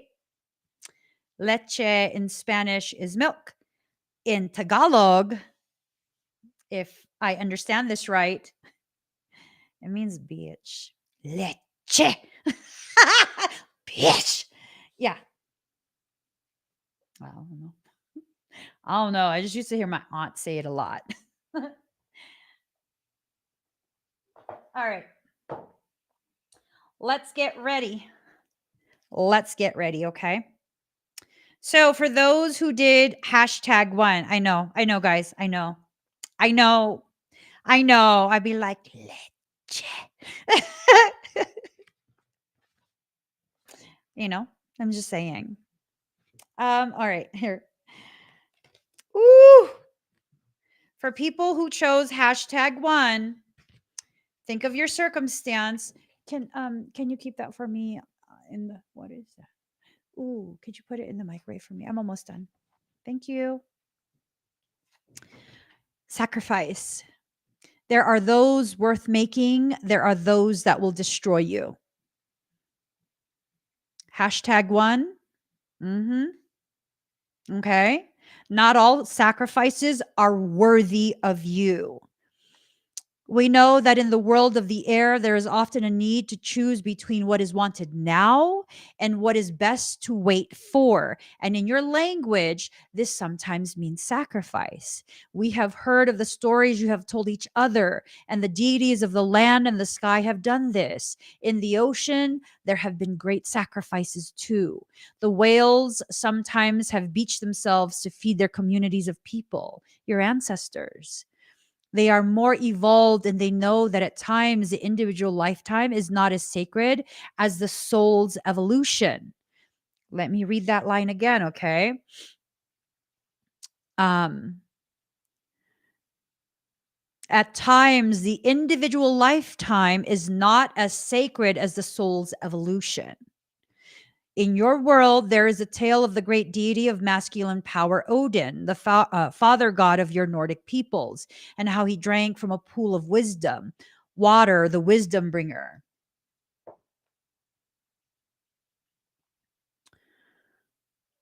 And then hung on the ash tree for 9 nights, returning to the world without one eye, but with knowledge. We have heard from the Vikings that he did not regret his sacrifice, that he knew that to gain the knowledge, something had to be given up. You have heard of the goddess of the people of far north of the Americas, as you call them, the Inuits, and their goddess Sedna, whose father cut her fingers from her hands to stop her clinging to the side of his boat. Some say this was a sacrifice, but this was not her choice. And so we wonder why you sometimes let people steal from you and claim it to be a sacrifice. Do not let someone else steal your potential, your opportunity, your truth, your peace, thinking you're sacrificing for the greater good. You are not. You are not. Okay. Do you want someone to do something in return? Or is it because there's an outcome that is better, truly better than the perceived loss? Be wise in your sacrifices, make them and choose. Else it is nothing but manipulation and robbery. You have to choose it. If someone is forcing it upon you, it is not a sacrifice, it is a theft of something that once belonged to you. Do not allow thieves in your life. Do not allow thieves to sit at your table. Don't do it. I've done that far too many times. Nothing good has ever come of it. People who think my destined path can be thefted from me. No, it cannot. It cannot. Ooh, okay. People who picked card number 2, #2. This is for y'all. Okay. #2. Look at this. Ooh, boo boo. Kama of Kali, she is completely and utterly in love with your divine essence, and in her love bestows endless gifts. Your path need not be one of endless effort. Connecting with pleasure as a path of personal empowerment with an intention to bring spiritual benefit to the collective through softening and opening your heart is an act of worshiping the divine feminine. Relax into the presence of what is as you slow your pace and make swifter progress. So, this is about understanding that your desire for progression might be the very thing that's hindering you a little bit. Allow yourself to slow down. Too much effort does not make for better progression, right? It's okay for you to take a time out, to take a breather, to go at a slower pace, to sometimes be less rushed and be more intentional, right? Kama is a Sanskrit word that refers to the sweet stuff of life, pleasure, emotional fulfillment, and being completely present so we can experience life through all the senses. So it is also sensuality and physical vibrancy. Without the quality of Kama, our experience of life can become dry, bleak, and intimidating. A joyless existence with simply more tasks to be completed. If we are feeling exhausted, lacking in the qualities of delight and lightness of heart, then we have become deficient in Kama, sacred pleasure. In the realm of the goddess, the enjoyment of life is a sacred act of devotion, gratitude, and celebration. In the throes of profound challenge and transformation, we can feel disconnected from our joyfulness. It's as though it were akin to the bright days of summer, and we are midwinter, wondering how it ever was that we could frolic about in barely anything when we now feel the need to cover ourselves with abundant protective layers. Someone is eating, what is it called? It's almost like kalamay. It's like a sticky sweet rice that is steamed in a banana leaf. Someone from the Philippines in the comments. What is that? It tastes so good. Oh my god. With that brown, like, coconut sugar dipping. Suman. It's called suman. So damn good. Oh my god. Have y'all ever had sticky sweet rice wrapped in banana leaves? Oh my god. Oh my god. And then it's steamed like that? Oh my god. It's so good. It's so good. Naku naman! Ang sarap. I think it's someone in the Philippines. It's called suman. I'll show y'all. Hold on. Y'all need to see this. Suman is amazing. It's like, ugh. Suman. Okay. And it looks like this. That's so good. Oh my god. Stop. So it's typically wrapped in banana leaves like that, and it's like the size of one of those frozen like otter pops. And then when you unwrap it, it's this sticky sweet rice, and then they put this like coconut sugar syrup. Bitches. I want some of that. I want some of that. It's so good. Too much. Too much. Anyways. So this is to be expected during times of intense suffering when we are dealing with an issue that has elicited grief or anger. Yet, if we allow our minds to remain open to the possibility of joyfulness and pleasure, they can find their way through like the sun breaking through clouds to bring us comfort. The oracle can indicate not only a more pleasurable way of being as part of your future, but also an offering of pleasure now, even if you're struggling to ease the strain and make the way easier overall. Sometimes the pleasure is the offering. You just sometimes need to have some fun, right? However, it is you choose to have fun. Accessing pleasure requires embodiment, a connection with the senses and the subtle nuances of feeling and beauty. Through embodiment, it is easier to receive healing. It can manifest through the uplifting scent of aromatherapy, the warmth of a shower, gratitude for a safe and comfortable place to sleep. That's that's so important. Most of us don't realize that so many people don't have that. They might not be homeless, but they don't feel safe in their own home, right? There's so many things that can elicit a sense of pleasure that we take for granted. Delight of playful silliness in animals, the nutty sense of humor of a beloved human, the simple appreciation for the flow of the breath or through the openness of being that spontaneously occurs in response to an expansive vista of trees and mountains. Kama is a spiritual practice of presence that leads us into joy, even ecstasy and bliss. It is the juiciness of feeling truly alive.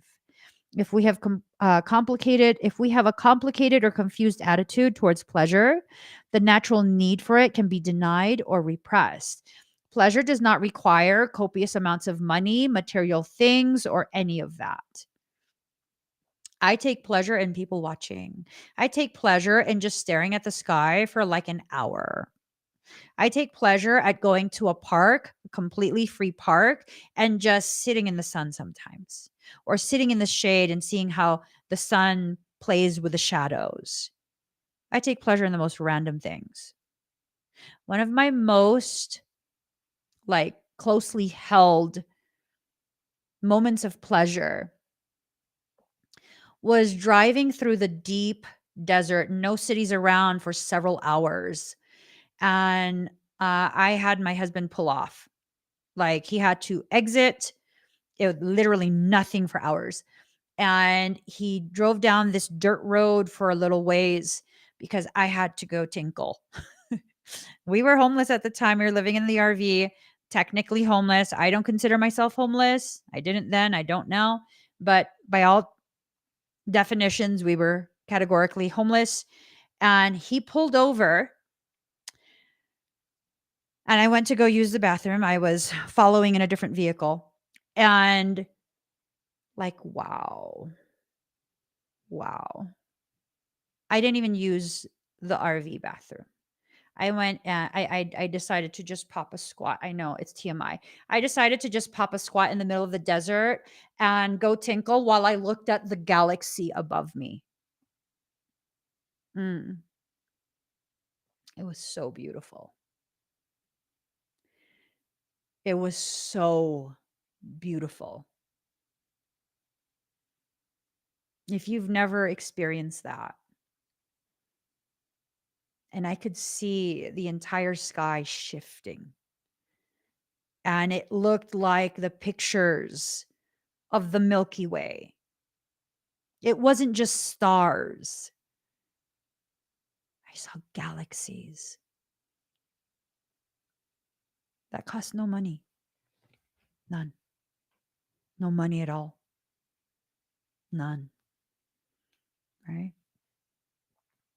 If we have a complicated or confused attitude towards pleasure, the natural need for it can be denied or repressed, yet it will not disappear. It will arise in some indulgence, addiction, or peculiarity of behavior, which creates suffering because it's not the natural expression of the natural need.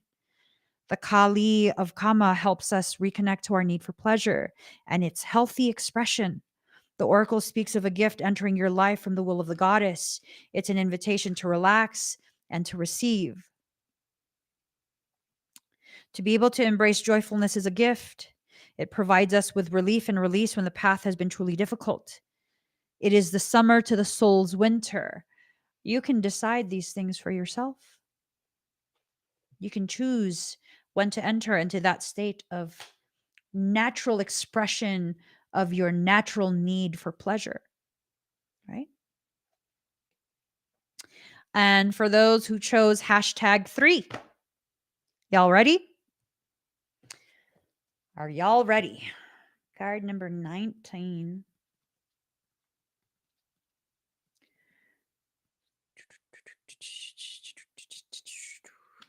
All right. For those who selected number 3, sacred union. Only the oneness of love and the lover is eternal. Surrender your heart into this union, for all else in this world is momentary. Stupefied with bliss, I become without thought. There is no grief in that loss. I gladly surrender my intelligence in favor of this mindlessness. It is ecstasy, rapture. The sweetness of the union so sacred overwhelms my senses. The lover and the beloved are my world. Nothing else exists except this love, this unity of divine masculine and feminine, and the fresh new universe that shall be born from their sacred conjoining. It happens even now between my body and my spirit, and in yours, and in his over there, and that woman passing by. All creation in sacred, rapturous embrace. So shocking and wild, this frenzy of loving delight without limits. Let us be swept away, my beloved, in the passionate loving that renders duality into one and tips the mind into empty ecstasy. You lucky, lucky angel, you are to be blessed with sacred union. This union is of the lover and the beloved, the masculine and the feminine. That which appears to be opposite will no longer appear to be so. There is a coming together that's destined and divine. You are to be swept up in a wave of such love. This oracle comes to you as a portent, a sign of that which is to come, and also as a confirmation of your spiritual journey thus far. You have been working to integrate masculine and feminine energies within. Oh, perhaps you've not used those words, but you've been attempting to find the balance between living a surrendered life and leading from the heart, and then knowing when to take the initiative to set something in motion, when to put your body, mind, and soul into getting your shoulder behind something to push. You've been working hard to surrender attachment to plans and how you think things should go. Instead, you have intended to show it up for what it is, to seek out the genius of life through unconditional acceptance, instead of judging and fearing, resisting what is as though it were a big mistake, perhaps caused by ignorance within. No, you do not seek to hide from love anymore. You have been learning step by step how to embrace it and allow it to embrace you. What a journey you are taking, beautiful, lucky angel. So, your confirmation is thus: you are growing, you are evolving, you are making genuine shifts in consciousness that are allowing you to change the way you are in the world, to become freer, more loving, wilder, more divine. The divine has been seducing you with love and beauty, and now in your surrendered state, you are seducing the divine. You are calling such passionate devotion to your cause, such clever and capable assistance, such graceful intervention. The divine cannot resist your beauty, so keep going with that sacred surrender. Keep believing in the inner healing path you are traveling with such success. Accept this confirmation and acknowledgement close to your heart and keep traveling along your path of love. Keep this knowledge in your heart. You are meeting your beloved. What could be more exciting? The sign coming to you with this oracle is that of great love bestowed by the hand of grace. What this means is there is a destiny at play in matters of the heart. There is heart healing and a letting go of past obstructions, suffering, and misunderstandings. You could say, in a way, that the great cosmic matchmaker has taken up your cause. If you are already in a relationship, expect that there will be healing of that relationship in whatever way needed. You may have no sense of how it's going to play out. It may result in a deepening of commitment to your lover, but it will certainly result in a deepening of your own commitment to love.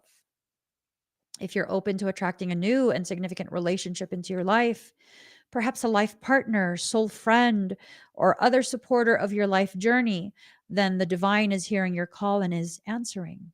Let go of your grip.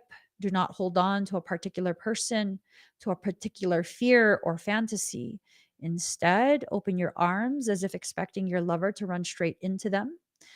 For what could be more perfect than the divinely sanctioned relationship entering into your life?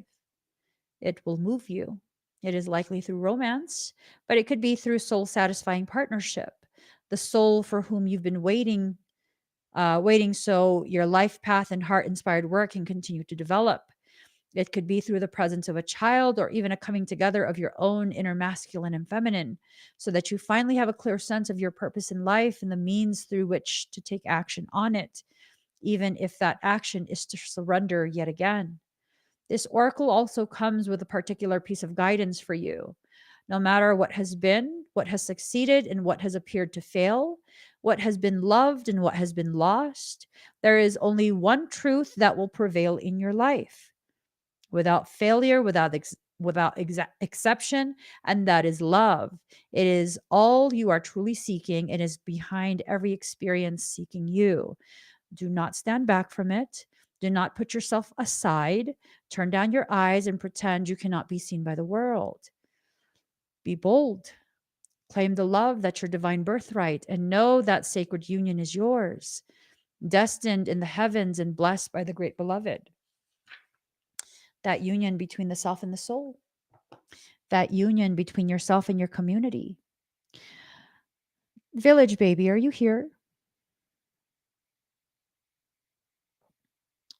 Village bebe, are you here?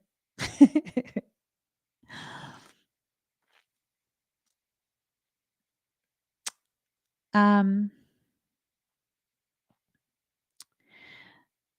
is it okay for me to, do you have like a Venmo or like a Cash App or something?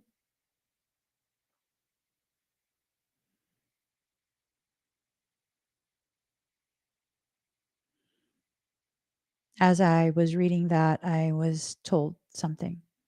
Don't just put yes. Tell me what it is, fool. Tell me what your Cash App is. Put it in the comments. Unless you're going to come on the screen. Village baby, put your Cash App in the comments. I know you're about to cry. Stop it. Put your Cash App in the comments. I'm being bossy. I'll stop. Please? Okay. So this is Village Baby's Cash App. $DGod1, right? There are some circumstances that I don't have permission to talk about, right? But there are some circumstances that would be more easily addressed if we were able to donate a couple dollars to Village Baby. It doesn't have to be a lot, a couple bucks, things add up, right?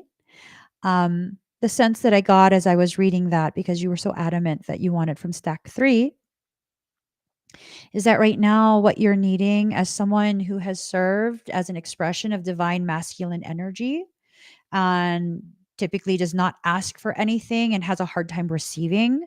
This is who you are and how you are. You have no problem whatsoever giving, but you do have a problem receiving.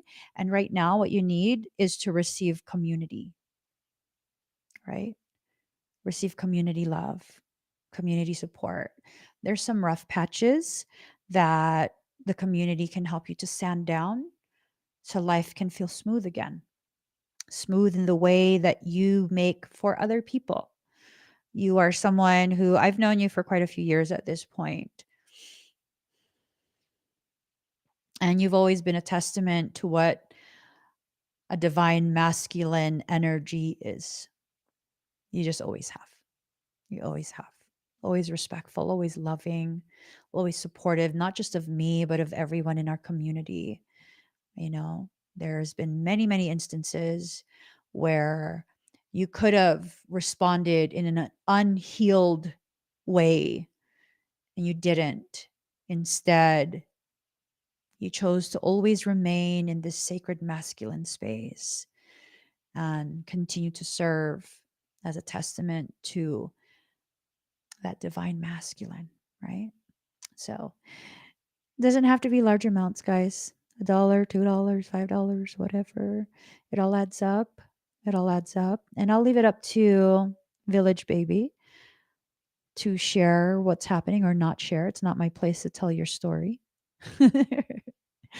I just know that when soul tells me that someone who would never ask, not because they're ashamed, but because just you're not someone who wants to inconvenience others, right? And you've always been this, even for your family, for your, siblings and parents. You've just always been the person that can be leaned on, and you never ask anyone to let you lean on them. So we have a strong community. I have a very strong community. And you just need someone to lean on for a few, just a little bit. I know you're strong. I know you got this. And no, Village Baby is not jobless. Village Baby works a lot of hours. He's a professional in his field. But, we all go through some rough patch every once in a great while. And sometimes it's not the rough patch that we need help with. Sometimes the rough patch happens to us because what we really need is to be able to see irrefutable proof that we matter and people care. You know, that's all. That's all. And that's why I say, you don't have to necessarily send like ridiculously large amounts. I mean, it would help, but this is more of being able to see and feel, right? Is there another way to send him something? I don't know. Village baby. Village baby. Do you want to release any other information of how people can send you some support? Choppity chop. I'm about to hold up because I'm impatient. Hold up, hold up, hold up. Hey, hold up.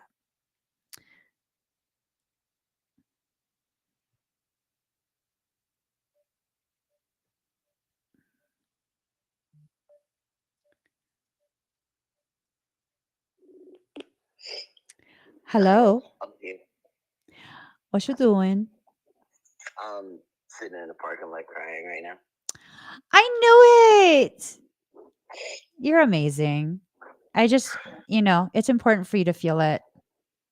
It's really important because you've been far too strong for far too long, not complaining, not asking for help, nothing. And I think you need to heal the part of you that's afraid that people will let you down when you ask for help.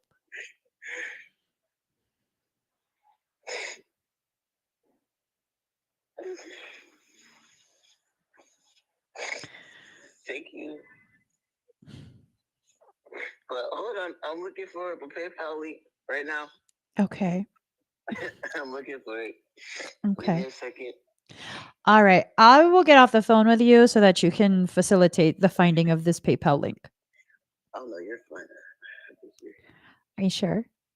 Yeah, Look, all these people love you. I know, and I appreciate you guys. You guys are freaking amazing.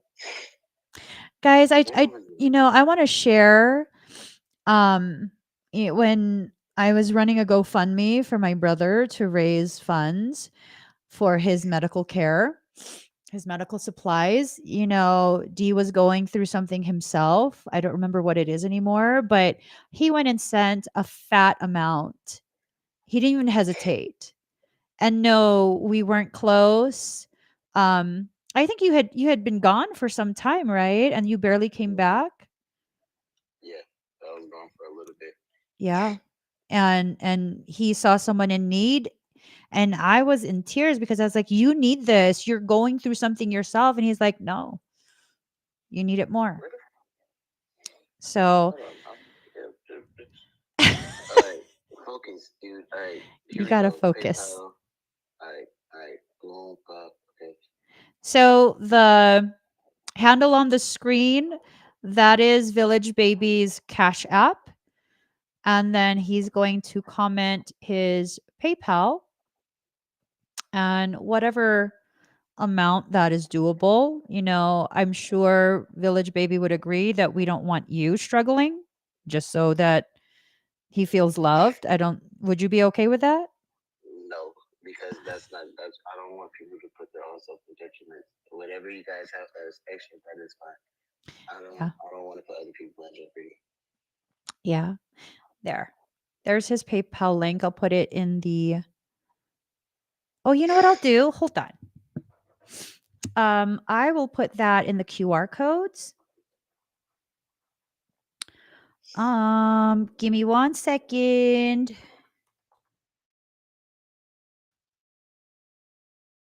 Oh my god. Hold on. D112. Hold on. I'm sorry, guys. D112. Okay. You guys are amazing. I know. I wish that we could do this on such a global scale and just help people. I'm like chomping at the bit to be able to do that already. It's a work in progress. It is. It is. But it just, how I be. So if you guys eh, oh, there it is. If you guys would prefer to use PayPal instead, you can click that QR code or the link in the comments. And that is Village Baby's PayPal. Again, neither of us want any of you to give anything that will put you in some type of detriment, some type of financial sticky situation. Okay. Whatever amount that works for you guys, that's what it is. But it's just really sometimes we need to be able to see in an irrefutable way just how much we matter, right? None of this is going to go to me, just to be clear. This goes directly to Village Baby. That's his link. I just put a QR code to make it easier for you guys. All right. You going to be okay? Yeah. You sure? Yeah. I know you're going to be fine, but are you going to really be okay? Yes, I will. I will. I feel. I'm gonna sit here for a minute before I decide to go back to work. Let the waters works and water the gardens of my soul as I learn how to receive from a place that I've put so much love and care back into come back to me. So I appreciate everyone in the community, and I appreciate you for everything that you guys do done and are going to do in the future. You're welcome. You're welcome. You are so loved. Just like every other member of our community, like this is just such a space of love. Genuine love, not clout chasing, not some fake shit, just genuine love, concern, desire for everyone's well-being. This is the world we deserve to live in. This community, this is the world we deserve to live in.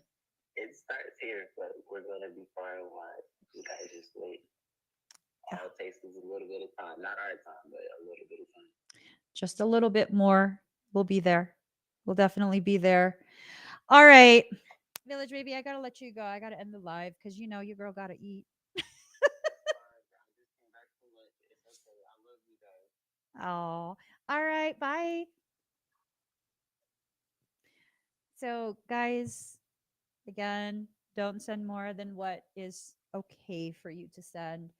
But yeah, it's a powerful thing to be part of a community that genuinely cares.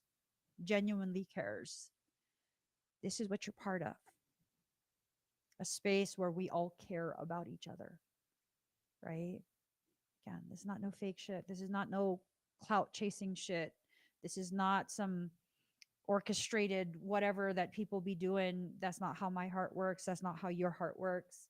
This is just from a space of we need to help someone heal and a couple dollars, if that, maybe a message. He's social. He says he's not social, but he's social. He's social.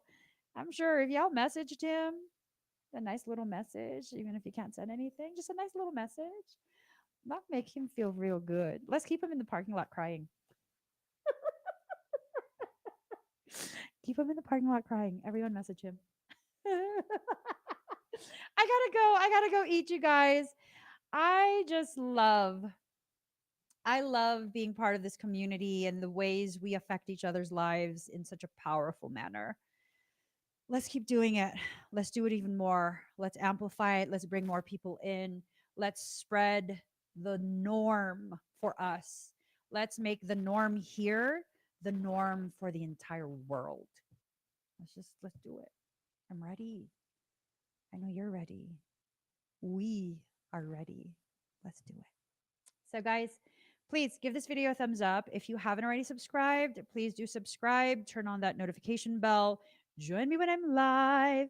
And I'll see you guys again very soon.